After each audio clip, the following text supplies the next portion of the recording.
what you say, Sil? Should we do the thing now? The teams I push are the same ones you bring down. Opponents I praise you wouldn't even sing about. But watch somebody come back from the brink now. Hey, what you say, Sil? Should we do the thing now? Some squads switch up and that's the thing now. You can be anything now, but consistent, I guess that's the only mission for a king now. And who's the king? Who's just a jester? Who reminds me of Devin Hester? Who's playing like they left her, hitting hoes for pleasure, while y'all search yours for treasure to no measure. I find mine with less effort and no sweat work. The best perk is that I'm always right. My opinion shouldn't cause a fight, but they might out at night cause your QB bites. So now it's on sight, I'm just looking down sights, waiting for a slip up. Dog, your shoelaces make you trip up, so you should find a zip up and pull it to where your fucking list was. Check yourself, this ain't get up, it's been up since the last countdown. Working on the fucking craft that they always count out. This is down now, but not out, so what you talking about? Don't get it twisted, I'm pulling switches like a pilot. I'm not flying, I'm just driving. I'm smiling cause life is gravy, stuff with struggles, but that's what fucking made me. Haters with turkeys, eating wormies. They ain't worthy, they do me dirty, but I'm not Brock Purdy, more like Tom Shirley. I know you heard me, but did you hear me? I said I know you heard me, but did you hear me?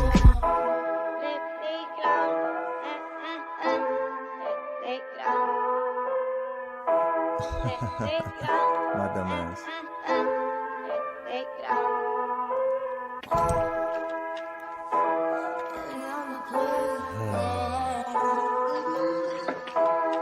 Am I good? Hey, what you say, Sil? Should we do the thing now? The teams I push are the same ones you bring down. The ponies I praise you wouldn't even sing about. But watch somebody come back from the brink now. Hey, what you say, Sil? Should we do the thing now? So swatch this up and that's the thing now. You can be anything now, but consistent, I guess that's the only mission for a king now. Hey, and who's the king? Who's the king? Who's the king? Put your ring down. Man, I don't care what you think about. Get out my chest, that's the thing about.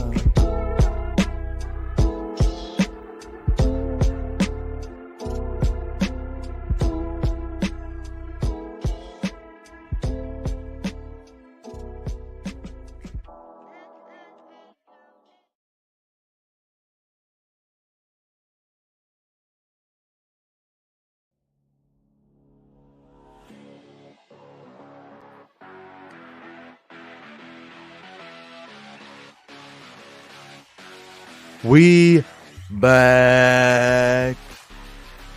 It's some late night Sylnations Sports Network time. We got to get these power rankings out. It's Tuesday, wherever you're at, wherever I'm at, it's Wednesday, but that's fine, all right? We start when we want to start, okay? And tonight, it's not just me, actually. It's not Sil. It's not Skiiwalker. What? The thumb didn't say who this person was. It's Necron, everybody. Welcome, Necron, to the show. What's up, Austin? How you doing?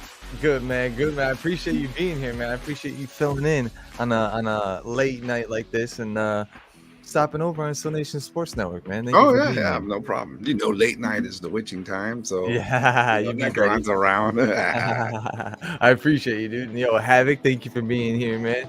You said Mad Dog Austin. James Brown Sill is actually in Germany. That's what we say. When he shows up here, he's got the Germany background now. He's always over there, international still. But I guess Sky, I don't know where he is. Maybe he fell asleep, but he'll be here, possibly. But what you're gonna do for us is react to these power rankings that we got, and it's perfect because I told you in the chat, I was like, "Yo, Cowboys are on both of our lists, so you won't be mad, and maybe you'll be mad about where they are." I'm just mad at the Cowboys, so in general, he's saying, yeah, the Cowboys in general. But yo, you actually, it's perfect time for you coming on my channel again. Excuse me, because when you made your first appearance on my channel was actually, I think, well, at least on this side of things, was during like November, during you filled in on Thanksgiving. Remember that? You filled in on Thanksgiving morning, yeah, right? it was the Thanksgiving countdown you filled in. I remember that. Yeah. And so back again, November time, beginning of November, dude. And it's Here I am again. the end of week 9, and I guess we'll get it right now from you. We'll get your take before we go into the actual power rankings. Obviously, huge game for the NFC East on Sunday, right? And everyone's like, why aren't they flexing this game to Sunday night? It's because for whatever reason, dude, like Fox has more pull right now. There's more peak viewership, and the reason being is because everyone's like watched the end of the 1 o'clock games, and a lot of people just get like filtered into those 4 o'clock games automatically. Yeah, Boom. there's less games at the 4 o'clock, or Right. my area, or the 3 o'clock games. There's less games going on, so yeah. So you're siphoning all that viewership into those couple of games, and of course everybody was going to watch Those games still, Eagles Cowboys. Don't act like they weren't, because everybody was interested in that game. Yeah, and that's why they actually call it. And I think this past weekend was America's Game of the Week. That's game. America's Game of the Week. Yep. So that's another like cool thing we gotta get to talk about. But and two, you're not really fighting against other primetime programming. It's like the field's wide open, dude. Yeah, nothing else is gonna get you at afternoon on a Sunday. Nothing else, dude. But yeah, Fox definitely has more NFC games overall. Havoc, you're right. Well, the NFC that's who they have contact with, the NFC part of it. So yeah, Fox is gonna the NFC East specifically. And I know too that last year Fox was getting kind of pissed that NBC always taking their game from them, like it would be on their schedule for Fox, and then like a couple days before it was like, oh, NBC wants this game now. I want it now. They would flip it, and Fox would be like, well, I guess we're taking one and go where the sun don't shine, because that was our game, and now we have to sell some other less whatever game it was that they were taking from them. So yeah, dude. And that's the thing. Maybe they were just. I know they have the option to flex these games, but maybe they're just what they've been doing actually is flexing 1 o'clock games into the 4 o'clock window and kind of. That's exactly what happened with this game. Remember, right? It's going to be at 1 o'clock. Exactly. So it went to Havoc gave us a perfect segue, dude. Yeah, Rebel Moon. So that gives the peak viewership for football for all of the TV eyes is around that 4 o'clock window for America's game. Because when everyone does get to 4 o'clock, if they're still if they haven't fallen asleep yet, they'll be like, oh man, this game sucks, or word, this is the game I want to be on. So if they're on this game sucks, we'll switch over to that America's game because it's probably the most enticing. And then I imagine in the first quarter or around halftime, that's when they're going to have that Rebel Moon trailer, which is huge, dude. Oh, man. Huge. What a way to debut it, dude. I can't wait. It's exciting. So when you heard that news, though, what did you feel about Rebel Moon and being debuted? A streaming service trailer. Speaking of flexes, that was a Netflix flex, we're gonna put our top dollar programming that we got coming on NFL, where all of these eyes are gonna see it. And not like WB, who did the Flash 6 months before it even hit theaters, it lost all its momentum. This is just a month away. Boom. So the momentum is just gonna go right into Rebel Moon. And it's the first official trailer too. It's not the teaser, which hilariously enough, dude, the teaser was just wasn't the teaser 2 minutes? Yeah, dude, it's 2 minutes. That's a trailer in my book, but okay. I know. When I saw that, I'm like, this is a teaser, bro. What the that's Zach for you though, dude. Just can't give you just and I'm sure Netflix was like, bro, this ain't no teaser. And he's like, whatever, dude, put it out. If we get a trailer that's 5 minutes, the director's cut teaser. Right, yeah, exactly. I'm sure they're gonna debut part of the trailer on Netflix. I'd be surprised if Oh, the yeah. full trailer. I mean, I'm How sorry, much is that? part on TV, and then I'm like they'll probably at the end of it be like, watch the full trailer on As soon as Netflix that drop and on after it's YouTube. done, it's probably going live on Netflix. Right, yeah, dude. YouTube account or wherever, you know. Yeah, and the thing is, Netflix does have money, dude. The people like highlight all of the changes that they've made and the cuts that they've made. It's like, yeah, you do that to balance the checkbook. Like, and people are like all up in arms over like things they've gotten rid of. It's like, well, I guess they weren't making enough money. Like, Yeah, that's what happens in business. yeah, I mean, it doesn't mean you're broke just because you cut things. You look at what's working and what doesn't, and if it's not working, you have to make that decision to cut it. Even if you're, you know, you're totally in the green, you don't want anything doing you negative business, or you know, you're trying your hardest to get rid of that, even if you are making money. yeah. The teaser trailer was 3 minutes and 43 seconds. Wow. What Thanks, is this Epic. going to be now? Yeah, exactly. So I would. That's why I say I wouldn't be surprised if it's 5 minutes and we get like a short one for TV and the TV. See the extended trailer on, you know. On YouTube or and on Netflix. Yeah, dude. But that's huge. So America's game this past week was Eagles Cowboys. Mhm. One of the best games to watch, one of the most competitive, and there was a lot of like one-score games this past weekend, a lot of blowouts too, Yeah. ironically enough. But this was one of the ones that was up to, at least I would say as somebody from the outside, it was as advertised, right? Like it was a You can't complain that you weren't entertained. right, exactly. Yeah, That's right. it was an entertaining game. It was definitely It delivered in the entertainment. not that you were happy about the end result. So tell me, you were saying earlier you want to rip the Cowboys new. Yeah, dude. I want to hear this, bro. Okay, you know, the Cowboys like to think of themselves as an elite team. They all, you know, Jerry Jones likes to send that message out that this team's elite. We got the players to get us to the Super Bowl. We blah blah blah blah blah. And you know, he's very guilty of building up that hype, even though they like to turn around and say, well, the media says that too. Well, that's the media's job. And when the media is going to talk about the team that is, you know, considered the most popular or whatever, we're not going to get into that, but you know what I mean? Yeah. So that's the media. You can't worry about what the media is saying.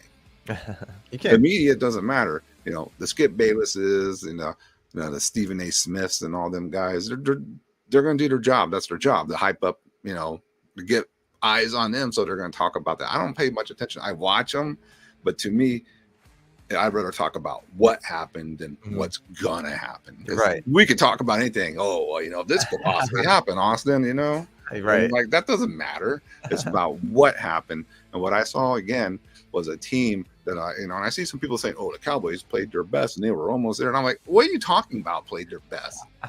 They played their freaking worst.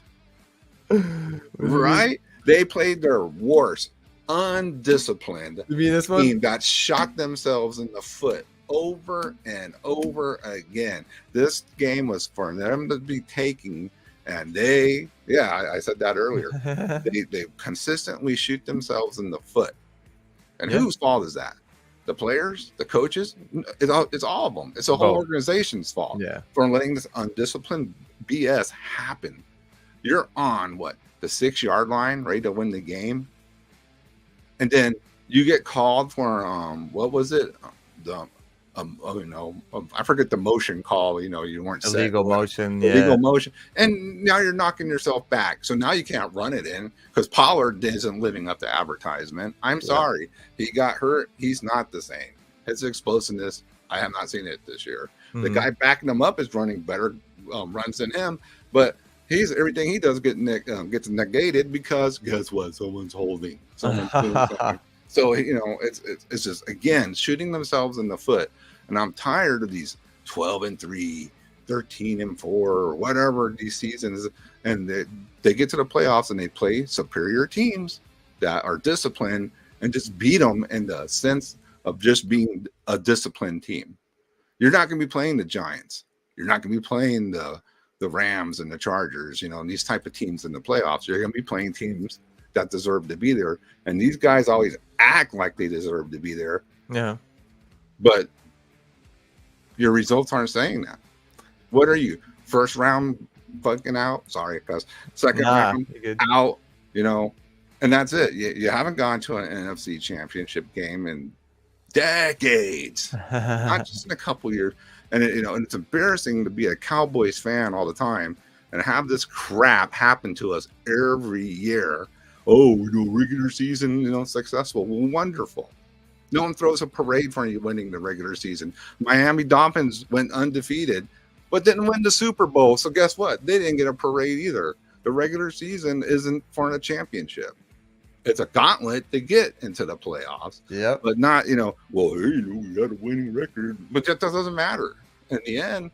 Now, if you had a losing record the year before and you get a ring, okay, that's cool. That's something. So the Cowboys always have these winning records in the regular season, but then they get in the playoffs and they get beat by these superior teams because to me, I just see it as they're better disciplined teams. Mm-hmm.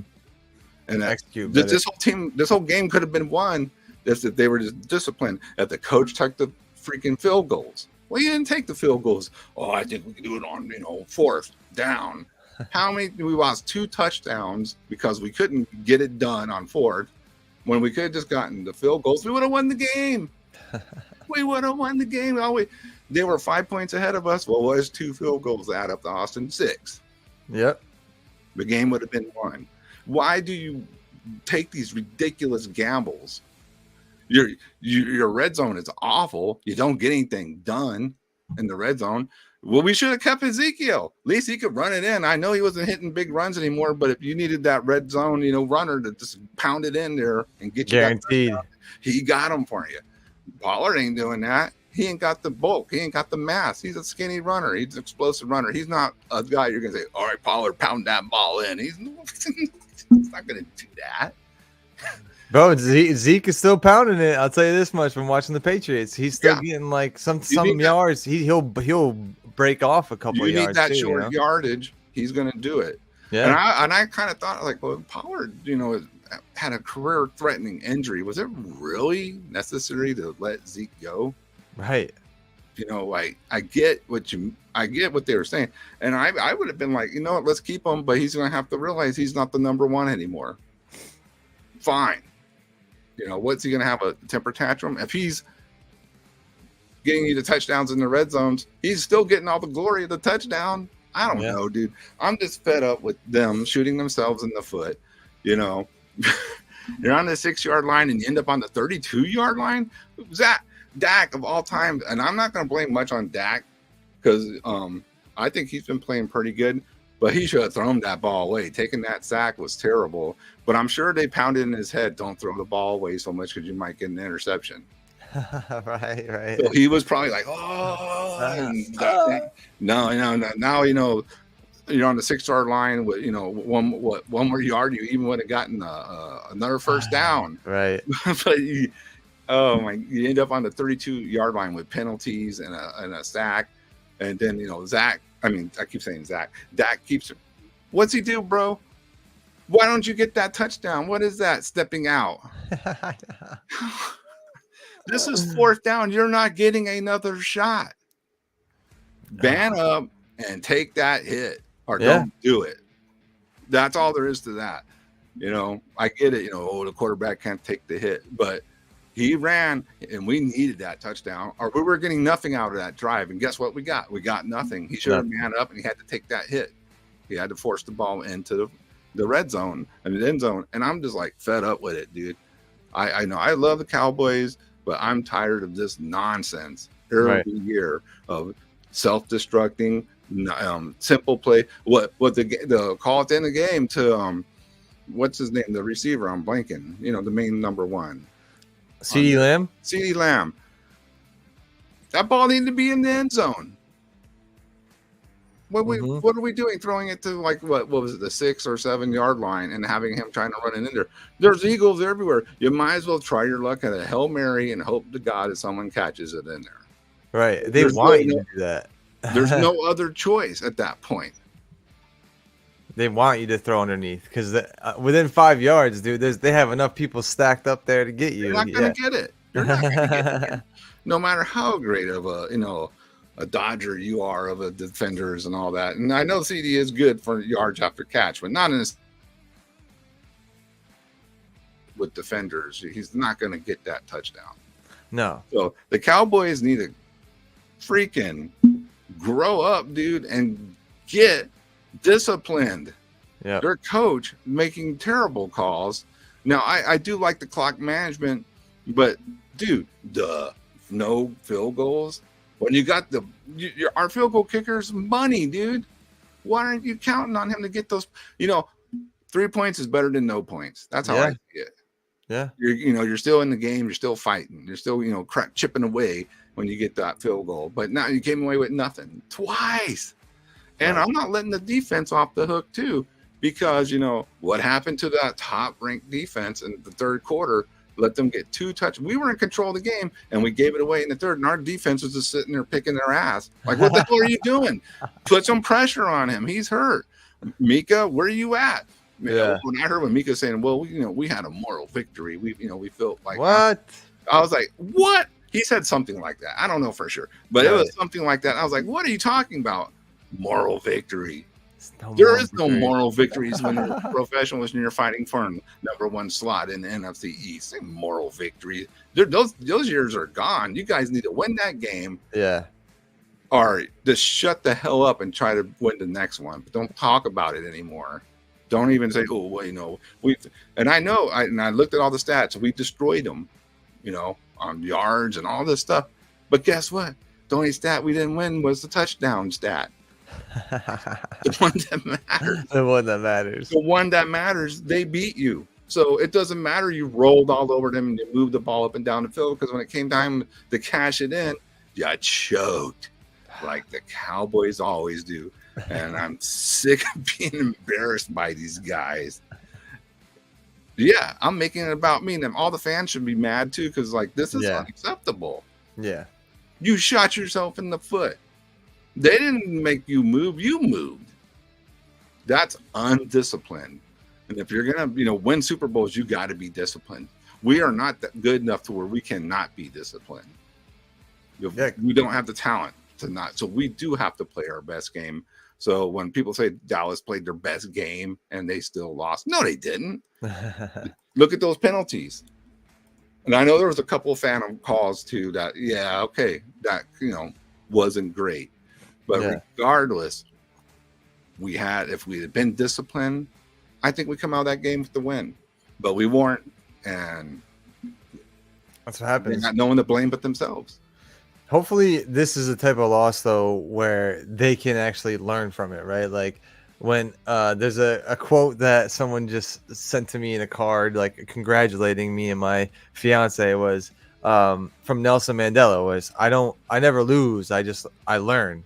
And so that hopefully that's one thing that they can do, I guess, with that moral victory thing being said from Micah, is they can actually learn from this, because when it comes down to the playoffs, like you say, execution is key. And if you don't execute, if you shoot yourself in the foot, you're not going to win, because it's kind of like racing when it gets to the playoffs points. Like a lot of people don't realize it about oval racing, but it's very hard. It's a perfectionist thing. You're getting the line perfect and more perfect every time. And when you don't have your line perfect, your circle perfect, there's someone right behind you getting their line perfect, waiting for you to mess up.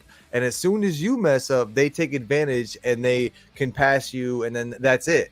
Like it takes a while for you even just to get a run back up on them, or they're gone, So that's the type of thing that happens in the NFL. Yeah, if you do this, you mess up, and that person is waiting for you to mess up. Yeah, it's they're going to capitalize on it. Exactly. And that's exactly what the Eagles did. They capitalized on our mental mistakes. Yep. On us.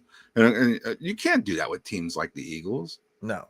You cannot let them capitalize on your own mistakes, but that's exactly what happens when you make mistakes. Mental errors, holdings, and obvious. I know there's holding left and right in the league, but obvious holdings, you give them the refs right. What are you thinking? Just What are you let it thinking? go, man. And they're supposed to have one of the better offensive lines too, so you would hope that they're not making those. To me, that's like a rookie mistake. When you do those things, you get beat, Mhm. and So you you don't try to fix it by doing something illegal, and you get caught. exactly. Mhm. It's like I understand you're trying to hold for Dak and whatever, but it's like still you need to. It needs to be more executed than that, and they have the type of offense where Dak can't be like waiting forever in the pocket. Yeah. And I feel like he's at that stage in his career where he needs to be more decisive. Part of that, though, also is, and I'll give him credit for this, he has had a lot of coaching changes over the years, a lot of offensive changes and everything. So that definitely plays into the psyche and the mind of the quarterback when everything you do is like, well, I learned it this way and my default was this, but then you have to learn a new way, and another coach has a different way they like things called, and in a different way. You're losing consistency. Exactly. Yeah. So I'll give him that, but at this point in your career also, you can't for the Cowboys, it'd be nice if Dak was the only thing you had to worry about, right? Like his decision making, but that's not the only thing. Like for what it's worth, he's not losing them the game right now. No, you can't blame a lot of this on Dak. No, the last game I don't think was his fault. Like nope. I saw where where they threw the what is it, the tight end, and his knee was down before the ball got there, so that was another touchdown taken away. Right. But if that tackle had done his job, Dak would have saw the other receiver wide freaking open. He just would have had a split second longer to take a look over here and this guy's up, boom. That was a surefire touchdown. Yeah, he was wide open, but they time. had their play. He was sticking to it, and the breaking down. The defense was on his ass, and he had to make a quick decision. So he stuck with the play. Yeah, I know. And touchdown denied. But so that's what I mean, though. Hopefully they can learn from this loss now, and being the fact that it is like I guess this is technically the real halfway point in the season, the end of week 9. We're there now. Yeah, and I have NFL week 8 down there. I didn't fix that. It's supposed to be NFL week 9. And at least you can see now this is the week going into week 10 where you definitely know who the contenders are and who the pretenders were, and things are starting to take formation. Right. November is always that time. Right. I think the Cowboys, like, as you say, are kind of in the same realm where they are contenders, but they act like pretenders sometimes. Sometimes they play like pretenders, but then they have those games where they play a team where they know they should beat them and they do so handedly, and then they go against a team as competitive, they're going to be competitive against, and they make these weird mistakes because it's all mental for them. If they take themselves out of their own head, I feel like they don't make as many mistakes. But also, would they play in Philly though this weekend? Yeah, it was in Philly. Yeah, so that's part of it too. Their fans are rowdy, and you got to give them that credit. So I'll give that though to the Cowboys. They, to me, looking at that game, they played the Eagles well, even though they lost, and they could have won that game, right? Yeah, they could have won that game. So that's one thing to take away as a fan. This will go with they played well, but they did not play their best. Their best, no, exactly, no, right? Not at all. Which is a good thing for right now. You don't want your team to be playing your best at the beginning of November. At the end of November, you hope they're starting to get there. Fire on all cylinders. Yeah, right. And they're towards that point. I'll say this about my team and the Bucks real quick before we get into these power rankings. Sure. Your team is actually on the power rankings. Even in the loss, they're still on the power rankings. My team is firmly off of the power rankings. They might end up in the bottom 5. They're not on Syl's bottom 5 list yet, but they might end up in Syl's bottom 5 list pretty soon if they keep losing. They've lost 4 straight games.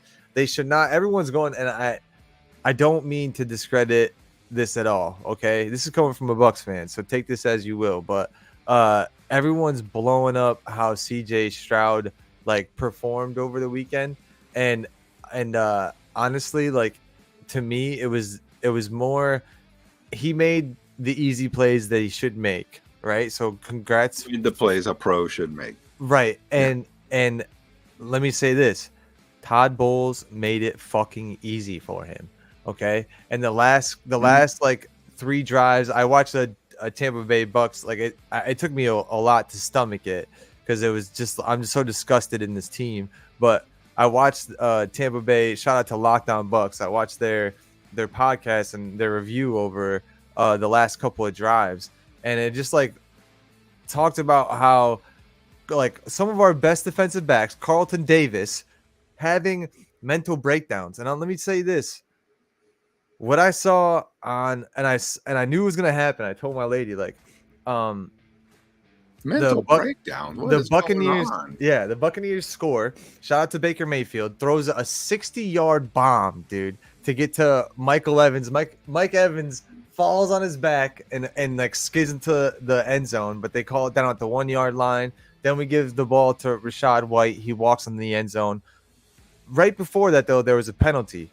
Okay. And there's like 40 seconds left.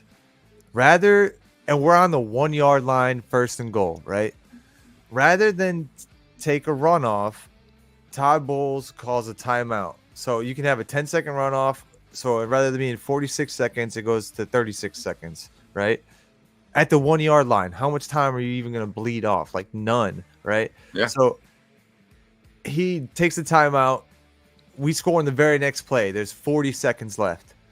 And you're thinking, oh, like, this ain't that much time. Nah, dude. I saw it happen against the fucking Rams at home in the playoffs. We're on the road. Sorry, excuse me. In Houston, and they have a rowdy. You know they're Houston. Oh yeah, the fans are rowdy. Yep. Yeah, dude. Yep. They have a rowdy place, so that place is ripping, going crazy, and 40 seconds left. I'm in my room. My lady was here watching it with me because I was going crazy. Because after that 60-yard bomb, Buccaneers getting the lead, they have to score a touchdown or kick a field goal with their fucking that kicker, the who's like the special teams guy, since the kicker got injured during the game. And I'm thinking to myself, here we go again. I'm gonna watch it happen again. This is gonna be blown coverage, and the Buccaneers are gonna lose this fucking game. And what happened? Exactly what I saw 2 years ago in the playoffs. The same fucking thing that happened while I'm watching Cooper Kupp just fucking go down the field and get a wide open throw from Matthew Stafford. He gets tackled, gets out of bounds. They score a field goal to knock Tom Brady out of the playoffs the year after they go to the Super Bowl. That's Todd Bowles when Todd Bowles was the head coach. Todd Bowles, still the head coach now, still playing awful defense at the end of a fucking game if we're up. Like, I literally called this, and they showed Todd Bowles on the sideline after the Texans go and score a touchdown because they played soft cover 2, made no blitzes, made no attempt to get to him, literally sent 3 people after the quarterback and just let CJ Stroud sit there like this and watch. You don't want to get CJ Stroud all day. Dude, he threw it like 60 yards in the second fucking play because they're wide the fuck No open. pressure. No pressure at all. And I knew it was going to happen. And I called it. And they showed Todd Bowles on the sideline just like. And dude, I wish I had that recorded because I just yelled at this. Like my dad would back in the day, yelling at Peyton Manning, dude. Just like, I go, this is your fucking fault because you're the defensive mindset. This happened because of you. It never happened when Bruce Arians was the head coach. And you were focused on the defense for whatever reason at the end of a football game. You think you can just put your guys back and nothing's going to happen. This is the fucking NFL. They know how to fucking get past that defense now. They have them drills they practice. This isn't college anymore. Like, I don't know what the late fuck game you think. Drills that drive the ball down the field, man. Right. How could you possibly call the same fucking defensive coverage that you called in the playoffs versus the Rams when you lost, when you had Tom Brady, and now you're calling the same fucking coverage against the Texans? Like, what are we doing? I was so fucking pissed off to see that. And all on the internet, as it should have been, all you saw was fired Todd Bowles. I bet, yeah.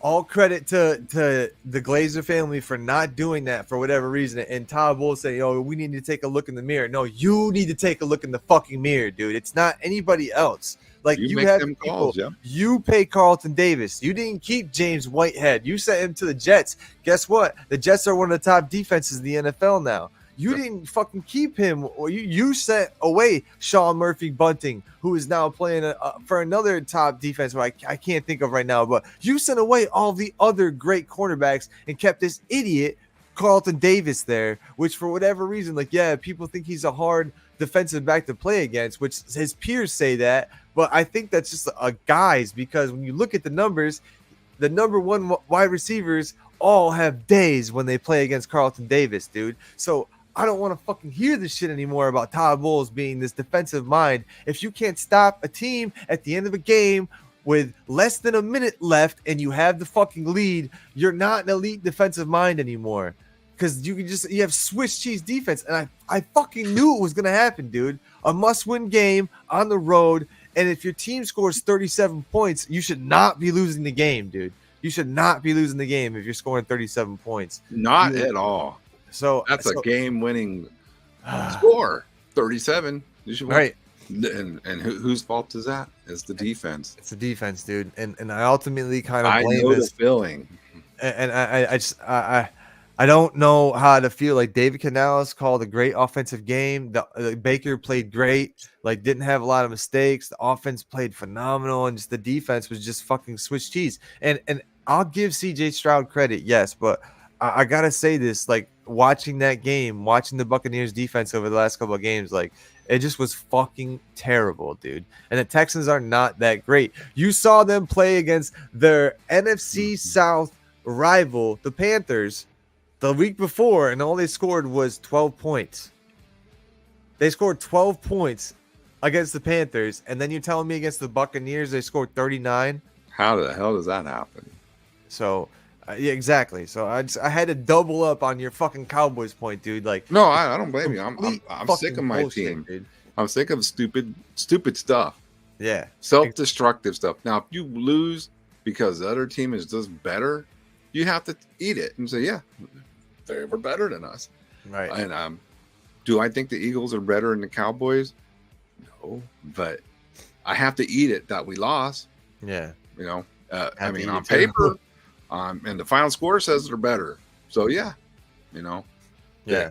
But could we have won the game if we didn't have mental errors? I think that probability goes way up. Yeah, we could have, but no, you know, the Cowboys have to shoot themselves in the foot because they're undisciplined. Yep. And undisciplined will lose you a game.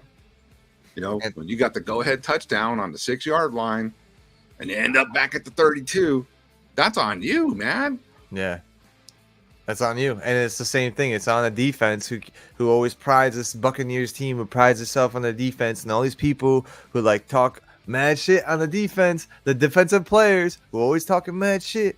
Devin White, I'm looking at you. Antoine Winfield Jr., I'm looking at you. They did not show up against this team, a rookie quarterback who you should have had a day against, who the week before, like I said, only scored 12 fucking points. This team didn't have a fucking kicker. So you give any NFL quarterback, just about any, time in the pocket, they're going to deliver. If they have enough time, they're going to deliver something, unless they're just really terrible. Right. So, you know, they're pros. You can't deny, even on a losing team. If he has all day to, you know, pull up a chair and drink a wine cooler, you know, and look at the sun and check his phone, then decide to throw a pass, he's probably going to hit somebody, and it's probably going to be a big shot. Yeah. So, you know, that's something you got to put pressure on the quarterback. I will say for the Cowboys, at least, they have a chance still at the wild card, and the Buccaneers have no chance at the wild card. They're 2 games back on the Saints. So every game from now on is a must win. They can't win to even have a chance. And that's disappointing even for the Cowboys, just to even like, oh, we can fight for a wild card now. Yeah, but I wish I had a wild card chance as a freaking Buccaneers fan. So that's the way it goes for me. But let's get into this. Yeah, I go all day on this. Yeah, we could go all day, yo. That's gonna be a whole clip. The Buccaneers fan and a Cowboys fan ran about their teams. What a great segment that was, dude. So let's get into the bottom 5 real quick of this. What the bottom 5, and everyone can laugh. Here's Also, Sill's MVP candidates: Lamar. I can't argue with that. The way he's playing, dude. Oh, dude. They put a clinic. They put a clinic on this past weekend. So I cannot argue. And let me. And my fault for not having this prepared already. But Sill, when he sends me these, he sends me like a the list and then little descriptors. So since he's not here to say what he has to say about these bottom, let me say. And Sky said he was ready, bro. Sky, hop in if you're chilling. I don't know where he is. Bro, we live. Come through. He's probably laughing at us. I don't know, dude. I don't know what he's doing. But anyways, let me pull Sill's stuff up. So for the bottom 5, starting off, you see Panthers. Okay, still have the worst record, right there with the Cardinals. Cardinals also have the worst record. For the Panthers, he said, "Who beat the Cowboys?" They did. The Cardinals did. Yeah, the Cardinals. Yeah. The Panthers, he says, just keep losing because, as he always reminds everybody, if you don't know, the Bears have the Panthers pick this upcoming year. So he's hoping. So yeah, he's hoping that they stay right in that number 32 spot, the worst team in the NFL. So that way, the Bears can get number 1 and then follow up wherever they're at, which he has them at 29. We'll talk about them in a second. So that's exactly where he wants the Panthers to be. For the Cardinals, he said, Kyler ain't ready. Mo losing. Straight up, dude. He's not ready. And that's just the way it is. Is that who they played? Baltimore? Was it Baltimore Cardinals? Oh, was that who they've just played?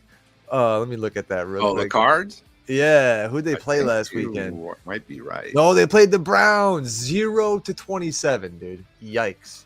0-27. That's what that ended up being. Jeez. Damn. Yeah.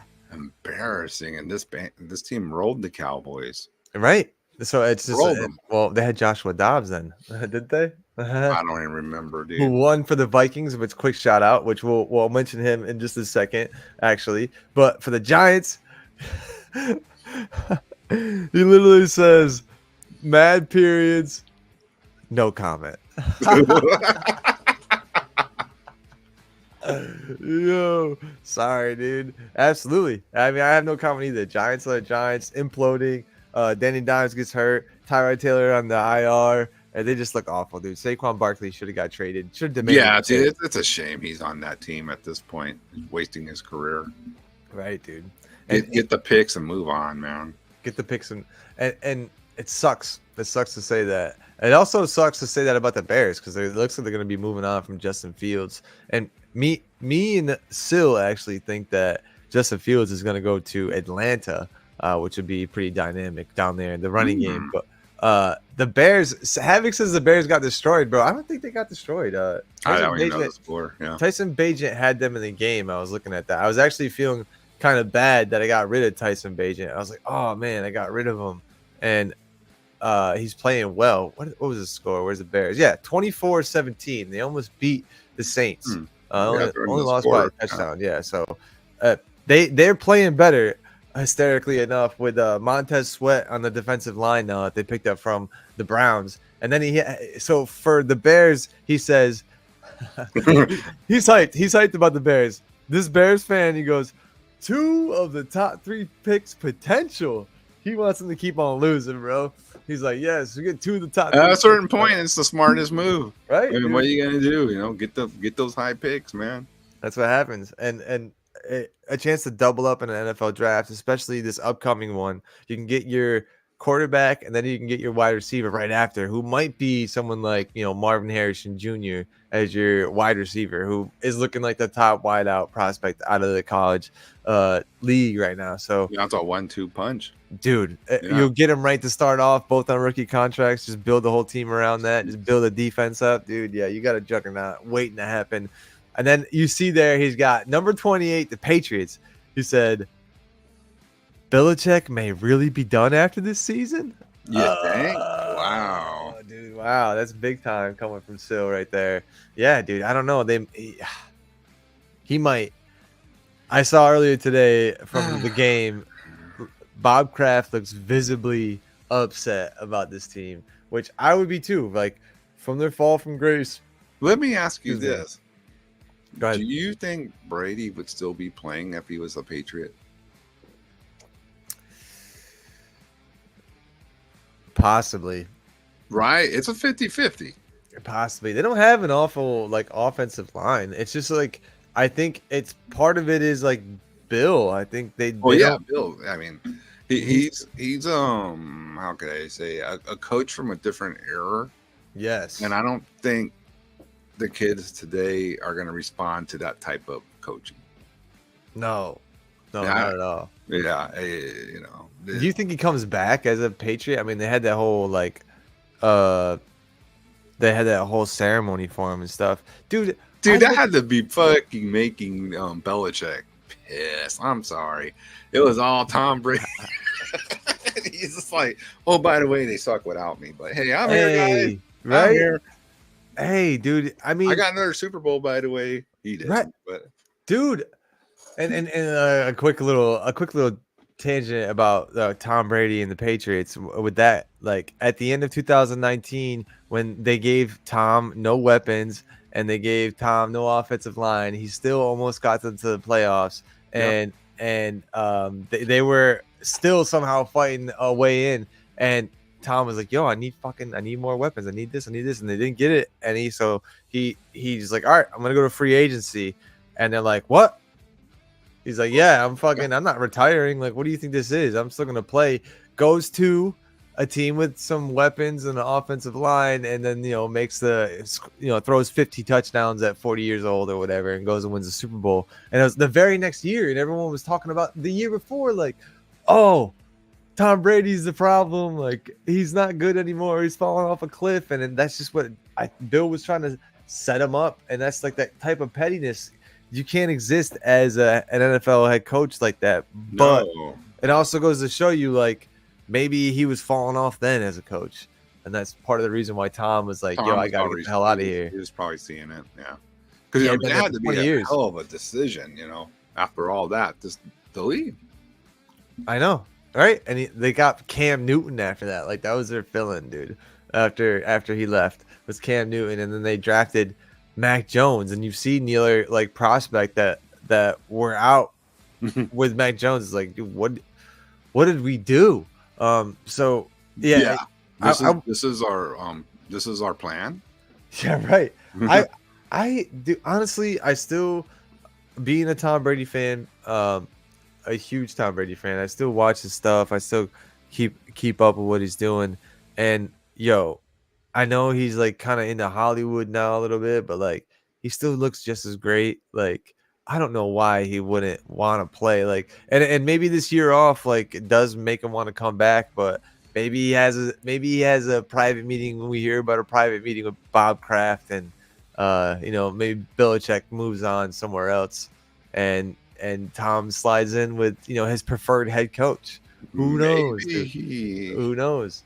Can he play and also be an owner of the Raiders? I mean, is that legal? I don't even know. He's not an owner of the Raiders. They didn't. Oh, does that not happen? Yeah, dude. Mark Davis was cool about it, but the rest of the ownership group for the Raiders denied it. I thought they denied it. Yeah, the rest of the ownership denied it. Move. Right. So it's like, he still has the chance to fucking play. Oh, okay. Well, take that off the table for the Raiders.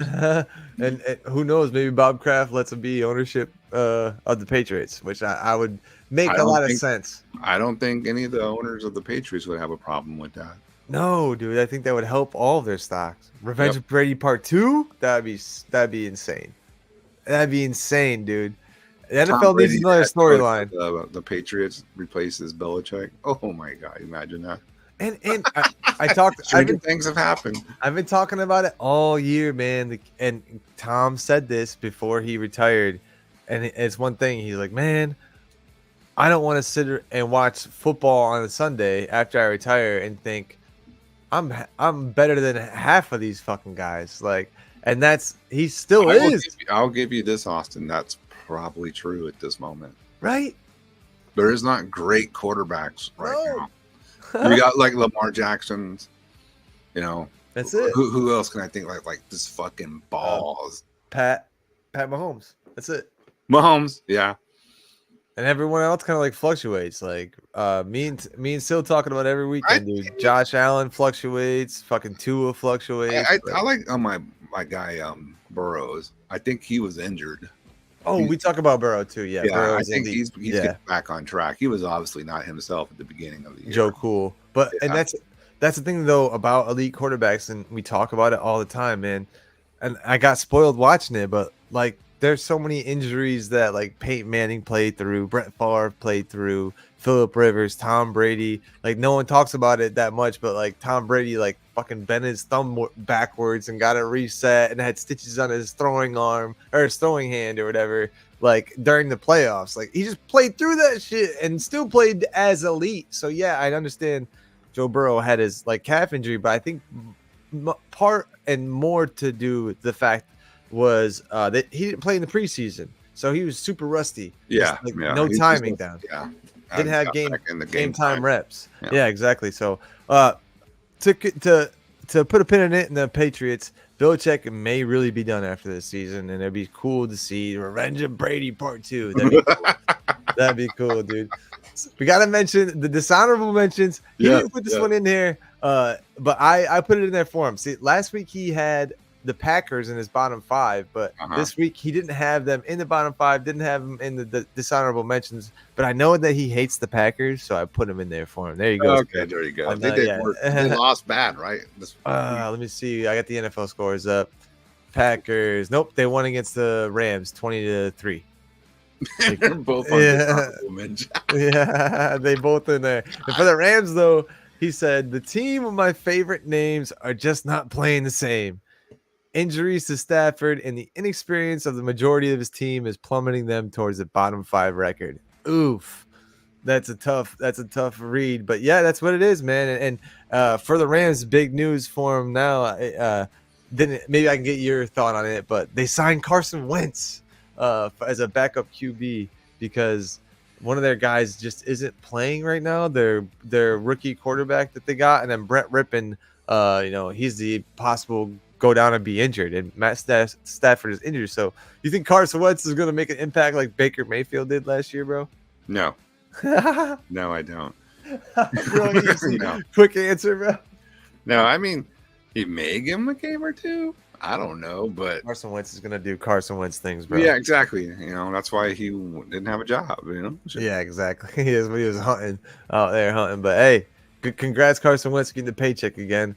And he said, for him, escape from dishonor. But for me, I put out of the doghouse. I think I like that better, which is you got Raiders out of the doghouse. A big statement win from them, bro. Big statement win.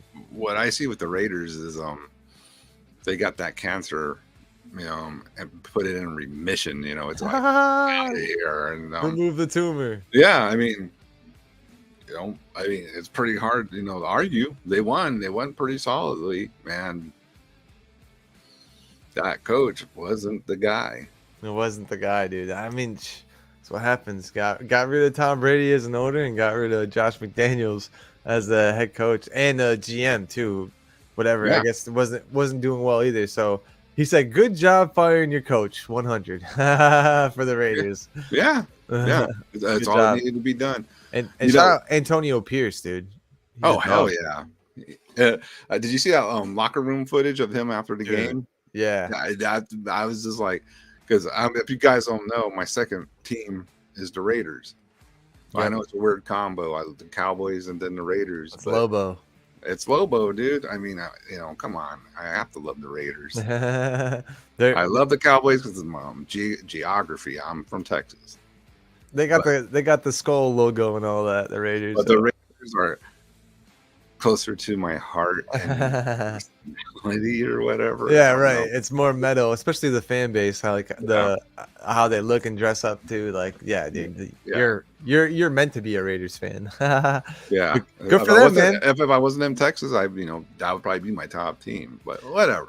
Did you watch the game? What do you think about Aiden O'Connell? I did not get to see the game. I just saw the highlights, Okay. But no, I was happy for him, dude. I thought, they played a good game, but it's just crazy that it just people try to act like these things don't matter, like the just not liking your coach and this and that. It all matters, dude. Yeah, dude. That's why I wonder about Belichick. That's why I Yeah, wonder. you know, let's be honest. We all have bosses, and if your boss is an asshole, is he getting the best performance out of you? Right. No way. You know what I mean? No way. You're doing the bare minimum to get by from this jerk. Yep. You're not putting in your best effort. So Not going to work happy every day. I know it sucks. like going there and being like, oh, I hate this place. Right? I hate this guy when he talks. I hate his face. Almost 5. You're looking at your clock. You just hate it. So when you bring in a good coach or a coach that the team likes. I was watching Undisputed, and I forgot, maybe it was Monday or Tuesday, I don't remember. But Keith and Sherman had some great points, and they were saying that a lot of these owners make the mistake of hiring guys they get along with, Right. that impress the suits. And they're saying that's all good, fine and dandy and whatever, but the suits aren't the uniforms. Right. You got to run the team. You got to hire the guy the uniforms respect and want to follow. Exactly. Just because you like this guy and your fellow country club members like him and you hang out and have steaks together doesn't mean the players are going to respect them and love them in the same way. Right.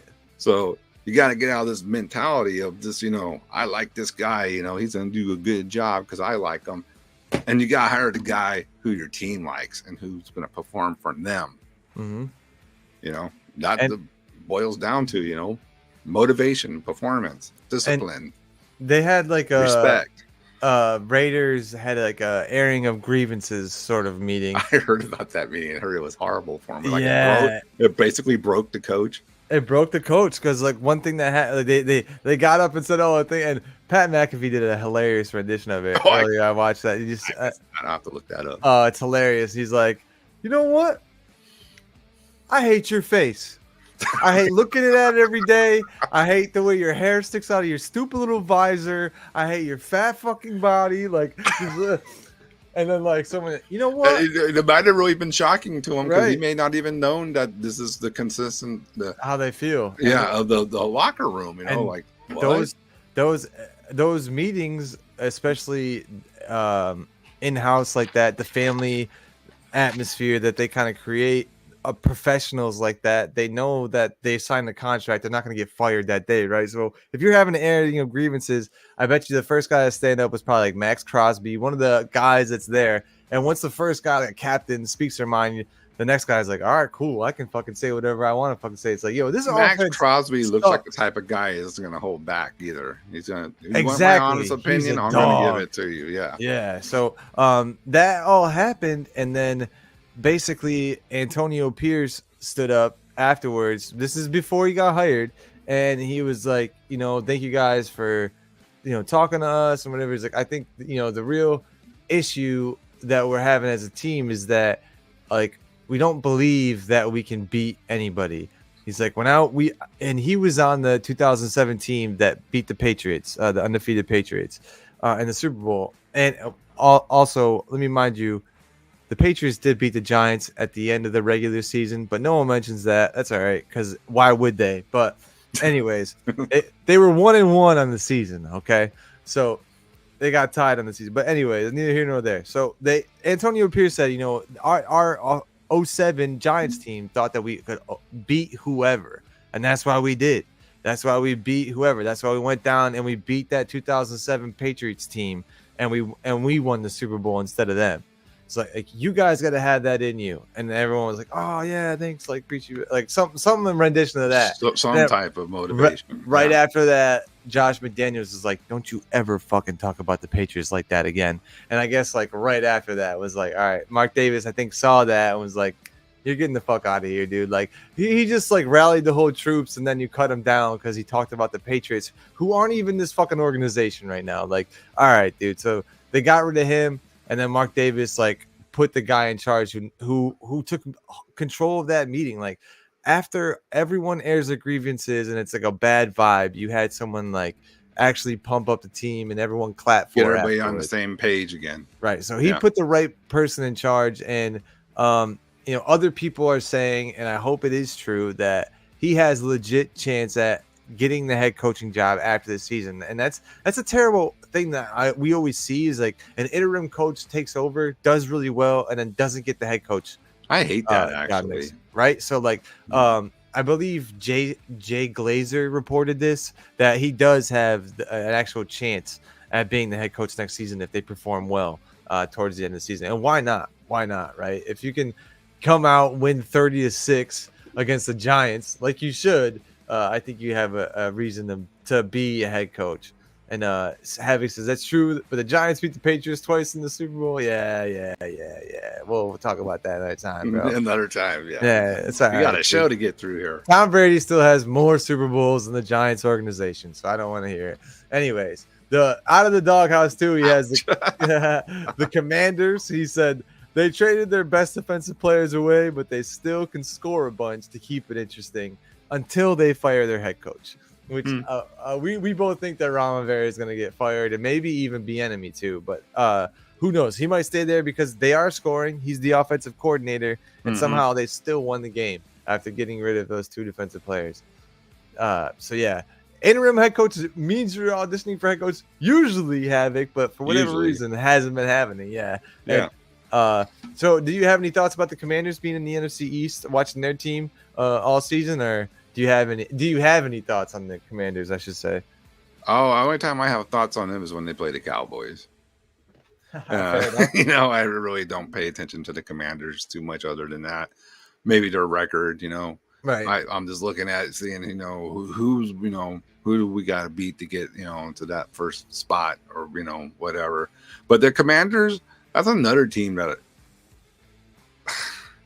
they beat when the they Patriots. when they play the Cowboys, they always seem to play top. They're top. Right. Yeah. So, it's always, am I allowed to say this? It's still, Cowboys and Indians, when they play. I love it. Yeah, you absolutely are, dude.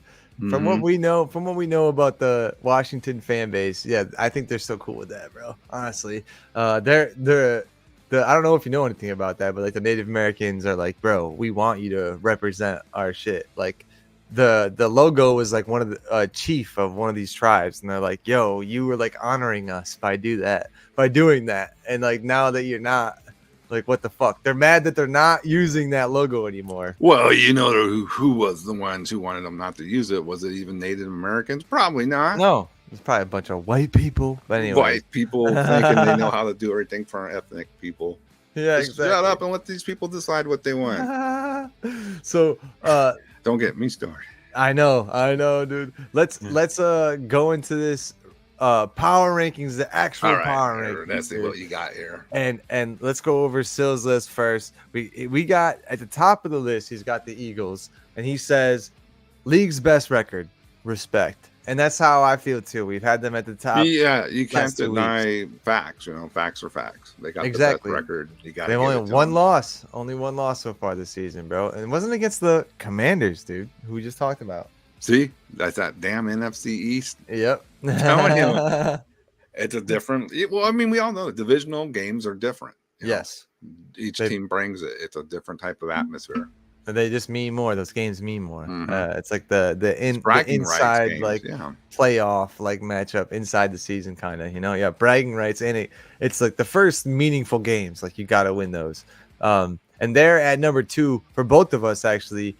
Going up 3 spots for him, going up 4 spots for me is the Ravens, and he's got no team want to see them currently. And like, yeah, right about that, dude. Gus Edwards is just marching down the field for their offense. I don't blame him. Lamar Jackson, they're killing people. Yeah, dude, winning in blowouts fashion. And hilariously enough, when they played the Cardinals a few weeks ago with Joshua Dobbs, they almost, it was a close game, but they have another blowout win versus. Let me just check and see who was against. The Seahawks, 37-3, dude, and the Seahawks are no. That's no pushover team. Yeah, dude, they're playing great this team. As you see on Sil's top 10, they're actually on his top 10 still. Yeah. So They beat the Seahawks 37-3, dude. That's a big time win. No team wants to see them currently. Absolutely right, dude.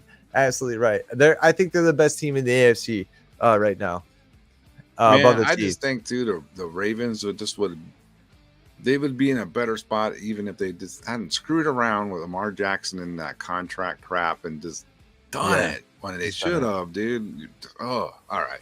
A little spiel But on they're that. still playing great, dude. No, I mean it's yeah. And John Results.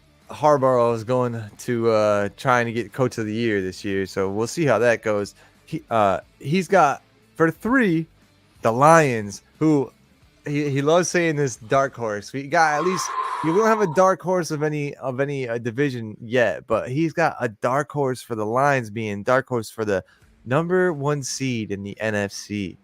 Ooh, they're coming for it, dude, and they look pretty good. They look pretty good, but for me, it remains to be seen with Jared Goff, man. He always has that one-off games.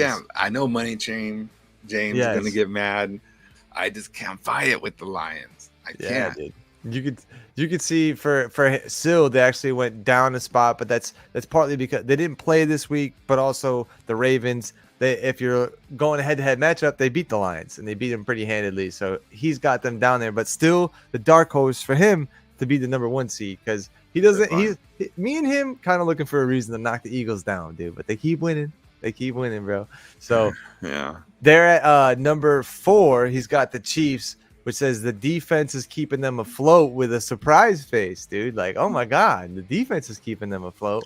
He's kind of right. They helped beat the Dolphins this past week. Did you watch the London game at all this past weekend? Yes, I saw. I was awake. Remember, I think I was in the chat. Oh, that's right. You were. You were talking to us in the chat. Yeah, that time change it got me all screwed up. But right, anyway. right, got me all screwed up too tonight. But no, I woke up. I think I saw the chat first. I was like, "That's right. There's a game on already. the European game. Yeah, let's get over there and watch that."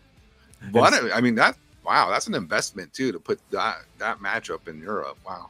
Yeah, dude, a prime time matchup. That would have been prime time like anywhere else, you know. Next weekend it's Colts, Patriots, like so 2 of the more like, you know, historic franchises in the NFL. Not a great. It might still be a great matchup though because you got Gardner Minshew versus Mac Jones. So who knows? But yeah, it is. Someone steps up. Yeah. Right. That is a primetime matchup, and it's in Frankfurt. Last year it was in Germany, but I think it was in a different spot in Germany. It was at a different stadium for the Bucks for Seahawks. They were in Berlin this last weekend, right? Am I remembering? No, right? It's Frankfurt. It's a different spot in Germany. It's like the banking capital of Germany. It's not Berlin. It's all where all the money's at. Frankfurt, Germany. Yeah, exactly. And they show like skyline pictures. I saw the skyline. It looked pretty. I was like, damn, that's a legit city. Okay, it's like a new city. They know what they're doing out there in Frankfurt, and they have the old part of it too. So it's that's cool to see over there in Europe, and obviously huge investment. And it goes to show they've talked about it. There might be an NFL Europe. I've talked about this with Syl before. Let me get your thoughts on it. They're I don't know if you've heard anything about it. They're reinventing, kind of bringing back into production a plane that used to be called the Concorde, and it used to be the Concorde. That was the big deal in the 70s. Like a super jets or whatever. Get you to and from here in Europe in like half the time or something. Yeah, crazy. Like 3.5 hours. It'd be like a plane. It'd be like going from LA to New York or whatever. So there's a possibility of that, and if they do get that possibility of coming that back, it's directly kind of linked in with the NFL having a Europe division, having a whole division in Europe.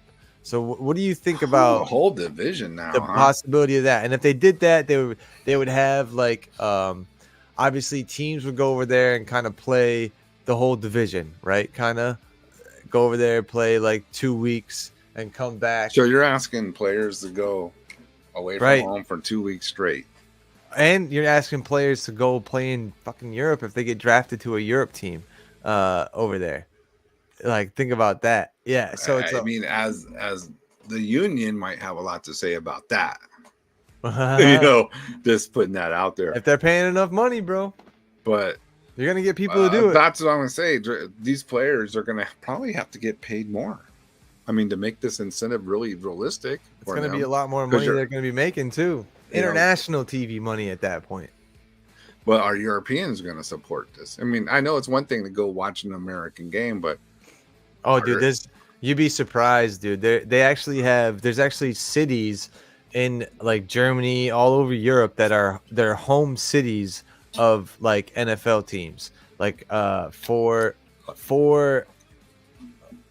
the Buccaneers, I think it's Berlin actually that their home city is, but they have a lot of like for England, London, I think it's the Jaguars, like that's their home city. But they have the fan bases in, and they show them. If you watch any of these like the pre-games for these London games, they'll do like an excerpt on like the local scene for the NFL, and they show how they'll wake up at whatever like time in the morning and have like fucking, you know how they have like fan bars down in USA anywhere. They have those over in Europe. The same thing. Like they'll go in someone's garage, someone's shed, someone's like, you know, man cave, and do the same thing over in Europe. Dude. No, you got to look at the financial, like, you know, sin thing, you know, financial, you know, aspects of this probably you know, going to bring in a lot of money where they didn't have money before. Yeah, which is cool, but to me,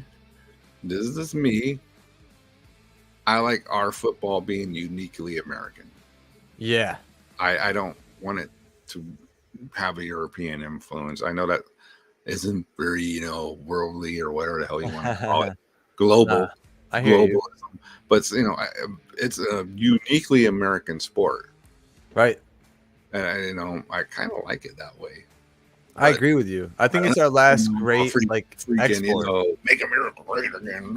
I hear where you're coming from. I just like the fact that, you know, this is an American sport, because what happens when the Europeans win their first Super Bowl? Right, I know. You know, this is going to be weird. A USA like city has done it.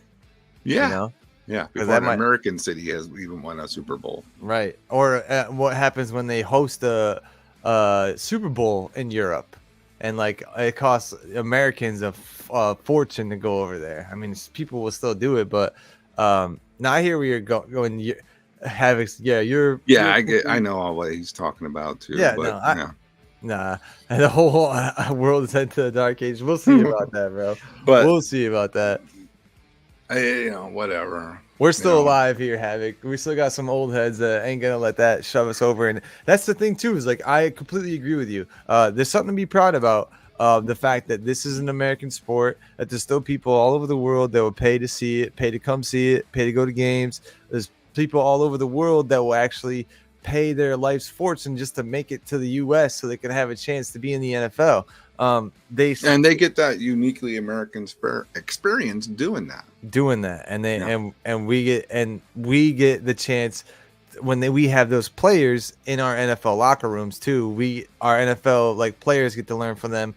Us as Americans get to learn from those players too, like all the Aussie rules football players who came from Australia. Like we've learned a lot about Australia through that, and New Zealand and things of that nature. Check this out, Austin. Yeah, I wouldn't even have a problem like the NBA doing this, because basketball is already established as a world sport pretty much. Yeah. So if they wanted to make a European league, you know, or division, I don't care, because, you know, basketball is, you know, it's a world game for the most, you know, some differences in rules here and there, but American football, that's man. It's a one of one, dude, and that's why the ratings are what the ratings are, and that's why it's undisputed still the best like sports league in the world, dude. I mean, in the game alone, it provides that type of attention. It provides that excitement too. But like I tell my lady all the time when talking about other leagues, it's like you can't get this anywhere else because they don't set the action up. The way the game is played, dude. You get a lull, but then you know exactly when there's gonna be action. Okay, right before the hike, like boom. You know exactly, like you don't have that in any other game. Like you're watching the action and there might be actually like some dope stuff going on, but since it's mundane to you now because you watched it all the time. It's not like in basketball they might take the ball out of bounds and you get like a break, but still, like when they're dribbling the ball up the court, how boring is that until they get to half court? Like you never have that in the NFL. You get like as soon as that ball's high, you got action. It's action, boom. So there's no other sport like that. Soccer is exciting, yes, but it's not like you have to wait 90 minutes until you get like guaranteed action if you have a PK situation. You're pretty much watching guys kick a ball back and forth all day. Exactly, dude. So that's why like football is this sport, and it's this exciting because of just how it's set up. It's manufactured to be this exciting. So yeah, going to the Europe side of town. Speaking about the Chiefs, they played in Europe over the weekend and they beat the Dolphins, and they played in Germany. So I think it's absolutely doable. They could have games in France, they could have games in London and Germany, and probably Ireland too, or if not somewhere else like Spain or something like that. But I don't even mind this. Like this is for me. This is where I draw the line in the sand.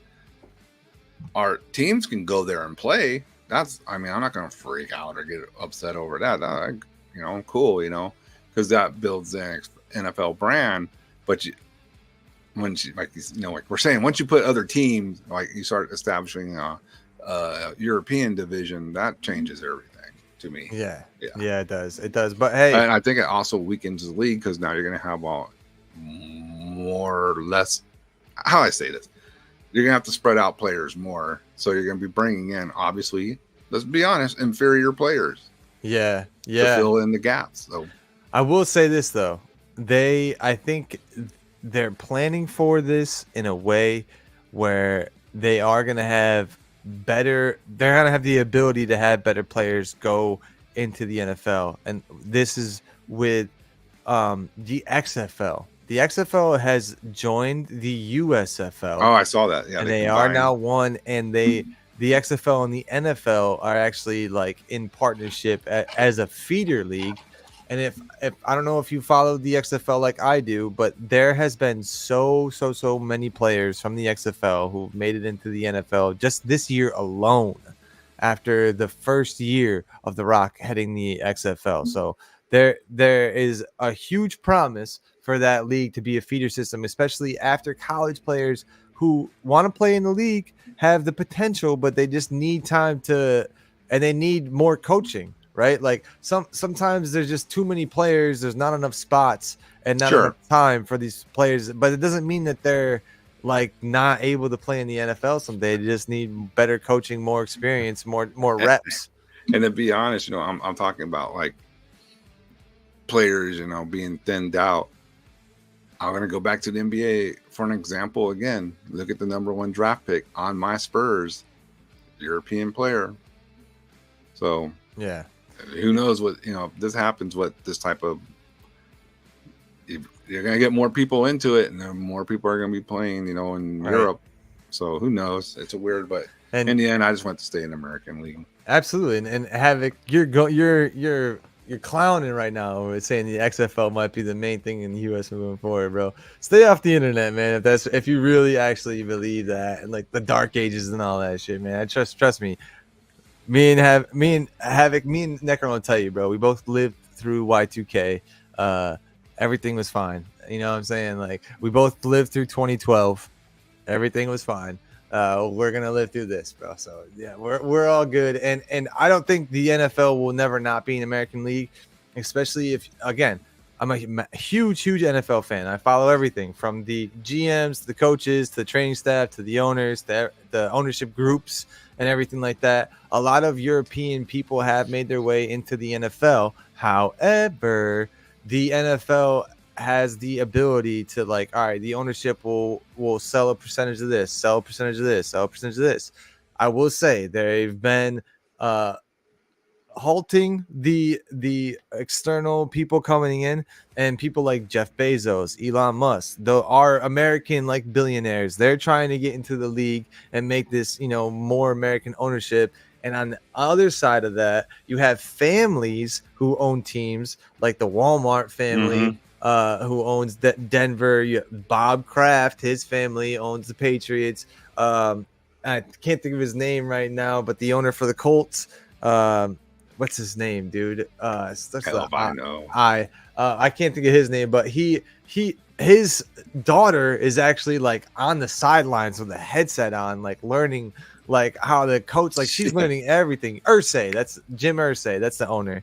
I think her name is Kelsey Irsay. She's training, so I think the NFL is in good hands. Obviously, if you know anything about the Falcons too, they're owned by FedEx, which is owned by an American who was once a Marine. So like, I think we're in good hands. Like, you just gotta read through the tea leaves and stop reading the internet and stop reading all the headlines everywhere.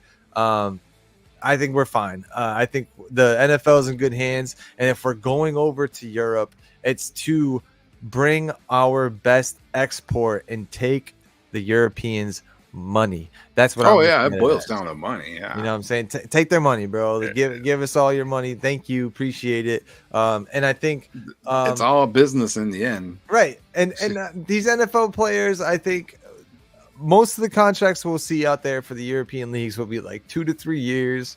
You know, we won't see like 5-year deals staying out there. Yeah. And again, they'll have what's hypothesized is every team will kind of have like a home site in the US. So when they do have like an away stretch where they have to play teams in the US, they'll have like a site where they can settle down somewhere in the US and practice and transfer from there. So they won't just be in Europe. So yeah, man, I think the league is in good hands. And to continue this list, the Jags, it's all good, dude. That's the point. That's the point of this show, though. It's do whatever we want. All right, let's continue. Who are the Europe team, bro?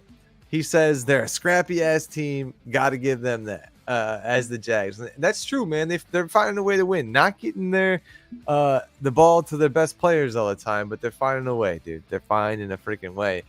Have you been watching the Jags at all this season? No, I have not watched the Jags. They've gone up 3 spots on a bye week. Somehow. I thought you weren't allowed on the list if you were on a bye week. Hey, there was too many teams. There was too many teams this week in the top 10. Your bye week, the Cowboys were the only team on the top 10 that had a bye that week. This week, there's more teams, so I couldn't do it. I just couldn't justify it, bro. I'm gonna take 3 teams on the top 10 because of the bye. I'm like, fuck, I can't do that. But I will say most of them went down in the rankings if they had a bye. So I will say that. He has them at 3, scrappy ass, or has them at 5. He says they're a scrappy ass team, and he has the Browns who put a spanking on the Cardinals, and he says they just got to keep the quarterback. They got a top 3 defense, and I'll agree with that, man. I don't know if you've been paying attention to the Browns. Oh, I've seen a couple of the Browns highlights that I watched. Yeah, their defense is going crazy, and they have a solid offense as far as like tight end, running back, wide receivers go. They just gotta have Deshaun Watson there, dude. And we went on a long diatribe about Watson, dude. He said the funniest thing ever on Sunday's Countdown. He said, "Yeah, I love if we have Deshaun Watson as our quarterback for your team, but I mean, I don't want him around my sister, but that's a fact." Yeah, dude. This guy, he just can't stay out of that trouble. Okay. Yeah, he's a hell of a player, but hell of a player. Got to get that in order, man. So the Browns, dude, they could be to me they could be their top 5 material for him. They have him at 6. I think they could be top 3 potentially. They could be right up there with the Ravens, same division even. They just don't have that consistency at quarterback. Like Lamar Jackson is just a different beast, right? So you can't put them in the same combo. Yeah. Right. So like that's just how we feel about the Browns. I still have the Browns in mind too. You never hear like Lamar say something like, I could have played today, but that's not going to come out. Lamar Jackson cleared and not play. I know, yeah. And so at number 7, perfect segue onto the Cowboys fan. He's got the Cowboys there at number 7, falling 3 spots with the loss, but still on the top 10. Yeah, that's fair. He says you'll like this. He said they'll beat the Eagles next time. I do believe they will beat the Eagles at home too. Yeah. I think they're going to split the series. Story. Yeah, he has them. dropping 3. The Browns and the Jaguars both went up 3 places for him. I don't know how you jump 3 spots on a bye week, but I mean that's a conversation. Well, it is. That's a conversation for still. And he's got the Bengals there at number 8, jumping up 2 spots from number 10. I think that's a little Bengals disrespect. I have to put them a little higher. Yeah, that's what I did. Yeah. That's what I did, dude. Yeah. They beat the Bills, man, pretty handedly too, and they've been cruising. I talked about it every week since they started playing well. Maybe disrespect, strong word, but a little. Not enough praise. Yeah, it's not. Like no, I think they're better than number. Not enough credit. Not enough credit. There we go. I'll say the same thing, dude, because I have them higher. I mean, they won their big game. They really, at least prime time. Flipped them with the Cowboys. Flipped them with okay. Yeah, I'm with that. At least. Especially since they're on a win streak too. Yeah. You got to give them that. And then he has the Dolphins with the loss overseas to the Chiefs. He's got them all the way down there at number 9, which he says they put up a fight, still solid, but as we're talking about the Cowboys not being able to execute and be a playoff team. I'm seeing the Dolphins kind of being in the same light, dude. Like, yeah. The Dolphins, like, I don't know. They're like Hollywood. It's a lot of flash and bombs, and but you're just like, it's an illusion. It's an illusion. It's an illusion. Don't kill me, Carlos. The Dolphins are an illusion. It's an illusion, like a movie. Like I haven't seen them. They gotta have to do more. Gotta have to do more. I agree with that, dude. I completely and that's what I was. We said that I think the night before, or maybe it was on our Thursday countdown, where it's like, and I'm not saying this is where you show us they're not a bad team. I'm not saying that. No, but in the rankings, I mean, this is where they got. We're getting into what, like we're talking about earlier. This is when you're really starting to see who the real contenders and pretenders are. If you're not in that top 5, you're kind of a pretender. You're not the contenders. Exactly. The contenders are in that top 5. For the Dolphins, I'll say this about their game against the Chiefs: they were pretenders in the first half, and they were contenders in the second half.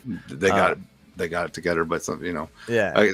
But again, right, to be a team like the Chiefs, you have to be a contender the whole game. You got to play 4 quarters, exactly. Yep. Especially the Chiefs being Super Bowl favorites for for most people in the league right now. Yeah, for sure. And for at number 10, he still has them after their abysmal outing in in Baltimore. We talked about this game and we said that we thought it was going to be a close game. I expected the Seahawks to put up a fight because their defense had been playing so well and Geno had been playing well. But man, they got walloped. And he says they're in danger of getting the Sparta kick, dude, out of the top 10. I see they got the Sparta kick. For me, dude. Yeah. Yes. And I'll go right into that, bro. I'll go right into that. I'll go down my list real quick. Yeah. I got the Ravens at 4, jumping way up to 4 at top of the list, right below the Eagles, because again, Eagles best record in the league. How can you not put them at number 1? You got to respect it. But the Ravens, I don't think any team wants to play them right now. They're playing like guaranteed Super Bowl contenders, right? Can you score 30 points a game? Can you stop the other team from scoring? Yes. And they have dynamic ways to score any way, shape, or form. Like you don't know how they're going to score. They have multiple ways of doing it. So I got them. They're up at 2, under or above the Chiefs. Excuse me, because the Chiefs, albeit they're winning, and then the defense somehow is keeping them afloat. I still don't think they have enough firepower to contend in the playoffs on a long. At least I'm not seeing it right now on a long run, because if I'm looking at the Chiefs versus the Ravens obviously got way more firepower right now. They're playing better at defense, and they're a more complete team, I would say, more dynamic.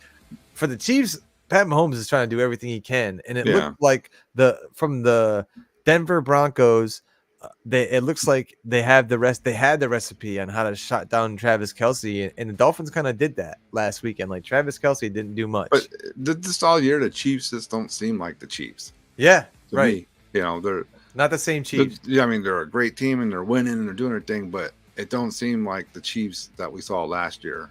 And what is that to do with it? No dynamic wide receiver. I don't think Juju Smith-Schuster was that much of a difference last year, and they didn't have Tyreek last year. But it's like maybe they decide they're going to kick in the overgear, now. I don't know.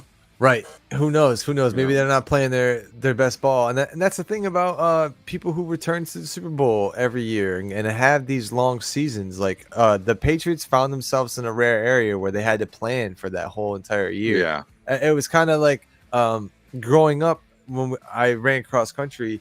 Every season, we knew that we were going to be going to states, so like we wouldn't plan our season to end when most people plan to. We were like, no, we're going to have a longer season than everybody else, so we need to plan accordingly. And that's kind of what the Chiefs might be doing. And I have them there at 3. They beat the Dolphins like everyone thought they were gonna at home, quote unquote. They were the home team there in London, in Germany. And I will say the fans there, they seem to like the Chiefs a lot, and they were real loud in Frankfurt. And the Chiefs, they're Super gave them Bowl a show. champs, so I mean, yeah, that's who they're gonna. They gotta cheer him on. But hey, congrats on them. They actually, I have every reason to knock them down, and still even knock them down. But I got them going up because a lot of the other teams that fell down didn't play this week, so they had to fall down. And the Bengals, I got them there at number 4. That's where I put the Bengals, bro. They've been winning every single week. They're on a win streak. I think they've won like 5 weeks in a row, dude. Hey, man, they beat San Francisco. And I know San Francisco Bills. was like, dude, they went from, this team's going to be undefeated straight to the Super Bowl. Right. They're in the outhouse now. They're not even in the doghouse. They're in the outhouse. Even I'm a little shocked by how the mighty have fallen on that one, but let's not spend too much time on that. I agree with your Bengals positioning. That's about if I had that's about where I would have landed them, somewhere in there. Yeah, exactly. And in their division, the AFC North is fully featured on my top 10 right now. I'm fully impressed by the AFC North, and to compete with the Ravens, you kind of have to have that sort of firepower. And if the Bengals play a little bit better on their defense, I know Hubbard's been playing well for them, but I think they have the absolute chance of knocking any of these teams off. They have the firepower with T. Higgins and Jamar Chase and Joe Mixon. They absolutely have a chance to beat the Chiefs in the playoffs. I think they could do that. So we'll see. The Bengals might move up my power rankings, and I have them right above their rivals there in the Browns, where I have the same feeling about them. They have the top 3 defense, which is should be his top 3 team, but their quarterback. They need a consistent quarterback. Deshaun Watson is an elite quarterback. If he plays every week, he would be I think he would be in discussion for MVP, but it's just like MVP, the most valuable ability is availability. Exactly. You gotta be putting in the time to even get considered. Exactly. So the Browns, we kind of talked about them, and I feel the same exact way that Sil does. And for the Lions, they didn't play this week, man. But I'll give it to them. I'll give it up to them. They beat my Buccaneers, and they are playing well this season. They're playing like a brand new Lions team. But I will say this, man, and I said it as a caveat for where I had the Lions in my power rankings all season, man. I'm worried about Jared Goff. Me too. I've seen it before, dude. I've seen him only score 10 points in the playoffs. It's like me and the Cowboys. Until they show us, yes, you can't give it to them until it's earned. Until you prove me and once otherwise. It's earned, okay. I can't deny it. It happened. So and that's about where I would put the Lions too. That's where they are, man. They fell two spots from number 4, and the other teams are just playing a lot better. And I'd be very interested to see the NFC North Lions go against one of these AFC North teams. So who knows? That would be good measuring stick. Yeah, exactly. And the Jaguars also not playing, also on a bye, but I have them there falling down to number 2, falling 2 spots to number 7, I should say. And I like the Jaguars team. I think they can actually be more dynamic on the offense that they are. They picked up an offensive lineman at the trade deadline when they were on their bye week, so they got some time to get him in there. So don't be surprised if the Jaguars look a little bit better actually on the other side of this bye week coming out and start really showing themselves as the true leader of the AFC South, because the Colts, they're not going away right now, and the Texans aren't either. They're still like they're waiting for a slip up from the Jags. So we'll see. Waiting to take advantage of that mistake. Yep. Exactly. And then I got the Dolphins. They lost pretty handedly. I got them falling down to 6. As Still said, he said they put up a fight. They're still solid. And I just, for me, I'm like disappointed in how they came out so flat.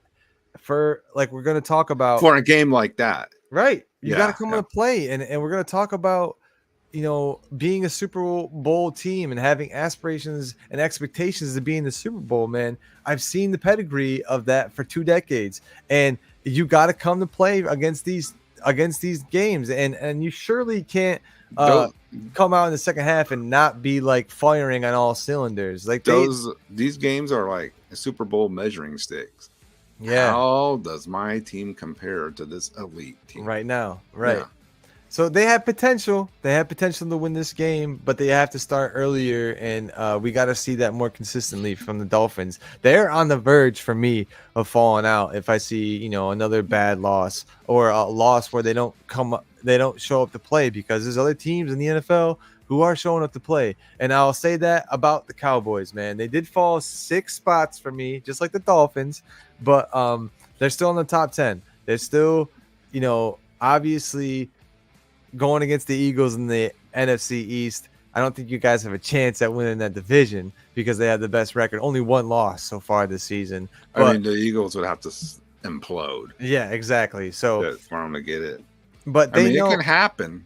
Anything can happen. I still, want it to happen. We've seen stranger things happen. But it's going to have to be on the Eagles to implode. Yeah, and it's on the Cowboys to not implode. Not implode, which is their MO. I think that's what they do. I think they're more than a good enough team to really get like the first wild card position and be. But that after this loss, that's about where I would put them. Yeah, number 9, man. They didn't come through, so they don't deserve to be in the top 5. But they put up a fight. And they made it interesting for But they're not playing. They're not playing horseshoes. No, not playing. Not close enough, right? Yeah, either you get the win or you don't.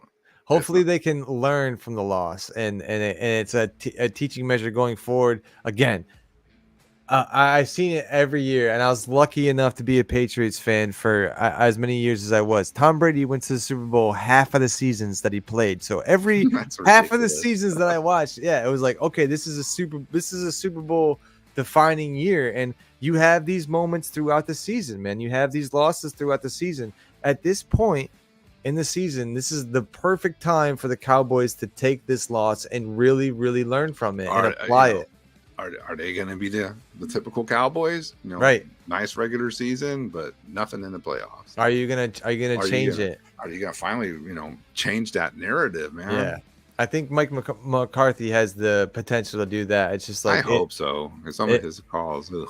I know, and that's the thing. It's like how much of the calls are him too, and like we don't know. Scary, yeah. So we know he ain't calling the defense. So. Yeah, I'll say this. I would kick the Dolphins out before I kick the Cowboys out, just because of how they played last week. But every week fluctuates, so we'll see how we get there. I agree with that. Yeah, for sure. I think the Cowboys are playing a little bit better right now. But the Steelers, for me, they bursted the bubble. They got into number 10 for me. They got a win, man. They got the win, and the Seahawks got fucking utterly destroyed. So how am I supposed to put them on here? Steelers on a short week at home got a win against a quarterback that didn't have a lot of tape on, Will Levis, who came in with 4 touchdowns from this previous week. And they almost got beat. I will say that they won 20-16, but Mike Tomlin finds a way, dude. And they for me, they burst the bubble, got in the top 10, and I Sparta kicked out the Seahawks, dude. When you lose 37-3, dude, you don't deserve to be in the top 10. I mean, not for that week. No, exactly. He scored 3 points. I get how you do your power rankings now. It's to the week. So that week you didn't perform. You got humiliated. So boom, you can't be on the top 10, bro. And this is what that's what it is. It fluctuates It's looking at it right now. What did you do last week, and how have you played the weeks prior? Kind of going to it too. And the Steelers, man, they find a way. So they found a way into the top 10. And like I said, Seahawks. You can't score 3 points to be on my top 10. I don't.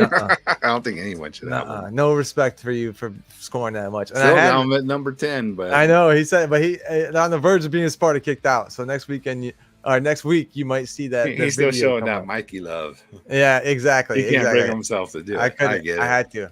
This is Sparta. Get out of here, dude. And our bubble squads. That's something what I said. The Steelers find a way. That's kind of what Sil said about his bubble squad. The Steelers. He said, Coach Tomlin is like evolution. Always finds a way. That's good. That's the good, Steelers, man. That's the Steelers. And for the Vikings, he says 2 words: Joshua Dobbs.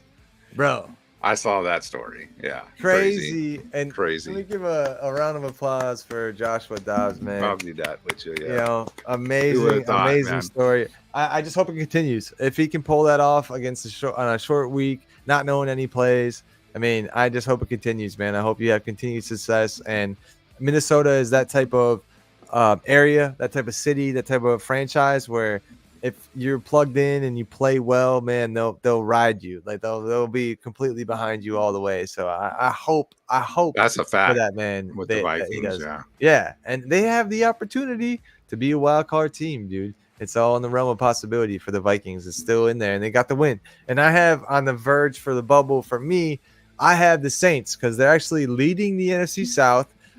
They've been playing well. They're getting wins. They've been using all of their offensive pieces well, and Derek Carr is in the running, as Sil says, for the dad of the year. He's playing. He was yelling at his kids earlier this season, but he's playing well now, and they're humming, dude. I watch the Saints because I have to, because they're one of our NFC South rivals, being the Buccaneers fans, and they play well on defense. They play well enough to where they're getting to the quarterback, and on offense, man. You know when Taysom Hill comes into the game that it's going to be like a play to him, but like you still can't stop it. And that's how they're playing. Like they're playing, yeah, dude, we're throwing it to Taysom Hill, or yeah, he's getting the ball. Stop us. And like you can't. And that's when you get scared and you get worried about the Saints, dude, when they're using their offensive pieces the way that they want to, and they're winning the way that they want to. And they won again this past weekend versus the Bears, albeit versus the Bears, but they still won. So I got them on the bubble for me, and I'm looking at them, man. I'm keeping my eye on them. They got playoff chances. They're winning the NFC South right now, so you gotta give them some credit. And have you been paying attention to the Saints at all? Just here and there, but not hardcore because not really. Not in my zone, I don't blame you. Yeah, I follow my Texas team, the Houston and Dallas, and then I'm more, and of course, NFC East. So I'm interested in that division, and then my Raiders, and I'm also following the 49ers, just getting kicked to the curb every week too. So. Everyone was so high on them after they destroyed the Cowboys, and I was like, I remember when I said it, Austin. I said it. I think the 49ers had their Super Bowl and they're ready to go home for the rest of the season. And until they show me otherwise, that's what happened. Yeah, that's what it is. And got shirt and everything about the Cowboy. Like, okay, that's dumb, but whatever. We'll see. Yeah. A quick thought on your thoughts this weekend, actually, and it's a good segue to end this show with the upcoming this week. Giants are playing the Cowboys for America's game at 425. I guess. Yeah. Just the two of the biggest franchises in the league. So it's a TV market game. That's exactly. Yeah. And I'll be watching that just to see the Rebel Moon trailer. So my question is for you. If you're not busy, do you want to join me back again on Sunday to do like a Rebel Moon countdown for the trailer? If I'm home, I can do that. Okay, because I think a lot of times I'm at band practice on Sundays, and right. And I I have my phone on my app, and I'm streaming my game, watching it while I'm practicing. Just like playing and kind of looking at it. Fuck. Keeping up with everything. Something happens, just like started playing harder riff, like Cowboys are playing bad. Yeah, it's caught me to when shit goes south, I still gotta perform. It's a good thing, right? Gotta love it, dude. Gotta love it. Yeah. Well, so do you think it's gonna even be a game? You think Cowboys are gonna blow the Giants out? I think Giants come probably gonna play a little harder than they played that first game, because I think there's gonna be a little revenge factor in them. This is definitely, to me, will be the Giants Super Bowl game. Right. I mean, Jerry World. Yeah, and because they got humiliated. Cowboys started their downward spiral this season, so I think they would love to, punch their teeth down their throat. Yeah, absolutely. And for Cowboys, it just drives me crazy. Like, the Cowboys haven't figured out, the rest of the league gets up to play them. Yeah, they want to beat you. They're like, you're the fuck Cowboys. Everybody hates you, dude. And if they don't love you, they hate you. So they're not Cowboys on the other side, so they hate you. Yeah. And like a lot of these players have family members and friends that are Cowboys fans and just talk mad shit. So they want to beat that team and go back to their buddies and like, oh, what'd you say, bro? You still a Cowboys How about fan? them Cowboys? Yeah, exactly. Yes, exactly. I get it all the time. That's just what it is, bro. That's just what it is. Yeah, that's what it is. That's part of you're gonna support a fan base. You got to take the good with the damn bad, Yeah. So, but yeah, so they need to. The Cowboys really need to, I think, be ready to play a hard fought game and not just think, oh, we kicked their ass the first game. We're gonna march take this. in. We can just go through the motions. I don't think the Giants will be like that. I think they're going to be trying to knock their teeth down their throat. They really need to be ready to play them. That's why the saying goes, like, any given Sunday, like these teams aren't gonna just like show up not to play. They're professional players. They have a resume to fill. They don't want to have any bad tape on this the game. Isn't like a bad high school football team. Don't do that. That doesn't happen in the NFL. Yeah, it's different than that. Which I'm excited for. I'm excited to, hopefully it'll be a game, but I do want to see the Cowboys like win and win convincingly. You should. Well, they should after last week's. Just the only thing is going to take that loss out is the total destruction of the Giants again. Yeah, exactly. Yeah, they get that swagger. Going to see the pyramids today. That's pretty sweet. Oh yeah, he's been in Egypt and stuff. That's crazy. Yeah, it's crazy. Hey, tell us how they look, bro, and we'll keep telling you about NFL, bro. But see if you see any UFO lands on them or something. Let us know, dude. Let us know. But which is perfect. UFO will be, like I said, Rebel Moon is crossing into the NFL world, which I think is hilarious, and I think that has no small part to do with some of the fan base that is watching Netflix, and I think they might watch some of our accounts. And I also think Rebel Moon is the type of movie that NFL fans would appreciate. You know what I really love about it too? The fact that when they are debuting it, how they're debuting it for America's game, bro. Yeah. This is America's movie as well, put on by an American. So it's something to, be proud about, trying to put on real quick. Like, yo, dude, Netflix is about it, dude. They're about it. They're go not deep, Austin. Go deep. You know what I'm saying? Yeah. Just gotta, bro. But yeah, I'm excited for this weekend. Excited for obviously everything Rebel Moon and everything NFL. And right now, for me, I think Necron, it's officially Wednesday. So tomorrow, Thursday, me and Syl will be back for the Thursday countdown. Yeah, there you go. Actually, Panthers versus the Bears. So we'll be able to see two of the worst teams. Two of the worst teams. Bears down. He definitely wants the Bears to win to keep the Panthers having the worst record in the league. So that'd be a fun time. If you know anything about Syl, he's down to roast his own team. So if you're watching the replay, or if you're here live, make sure that you show up on Thursday for the Thursday countdown to see that and see Syl back in action. Yo, Necron, do you have anything to promo before we go, man? Oh, you know the deal, Austin. You want to go to my channel and hear some metal music? Go to my channel and have a good time. And don't get too scared. We don't take ourselves too serious over here. If you watch the channel, you should know that by now. It's a fun time. It's a fun time. Yo, thank you for being here. Thanks for having me. Appreciate it. I was just coming in to do a Cowboys rant and get the hell out of here. I ended up having the co-host, but that's all good. I appreciate you co-hosting, man, and doing that. And hey, we'll have to have you back on again. Absolutely. If you're down to come back, we'll have you back on sure. again. Oh, More yeah. Cowboys rants on the way, dude. Oh, because if we do win the Super Bowl, it's gonna be a rant in never. Bro, we're gonna have a stream just for you. We're gonna have the Cowboys celebration here on Still Nation Sport Network. We'll have to have it on your channel though. We'll have to simulcast on both channels. The Cowboys celebration. We'll see, dude. We'll see. It's a long season, and we're halfway through right now, bro. We're halfway through. A lot to prove. So. Yep. Well, yo, I would say from me, from Necron, from Syl, from Skiiwalker, who is supposed to be here. We don't know where I'm not Skiiwalker. He's not Skiiwalker. Yeah, sorry, that was just a graphic. It was already built in. This is Necron. This is the Good Austin. We appreciate you for being here live, for watching the replay, and for supporting my channel, Necron's channel, and for supporting Still Nation Sports Network. We got more info to talk about. The season's not over yet. So make sure you subscribe, make sure you like, make sure you comment, and come back. Come back and spend some time with us and have some fun. We appreciate you. Have a good night, everybody. We'll see y'all next time.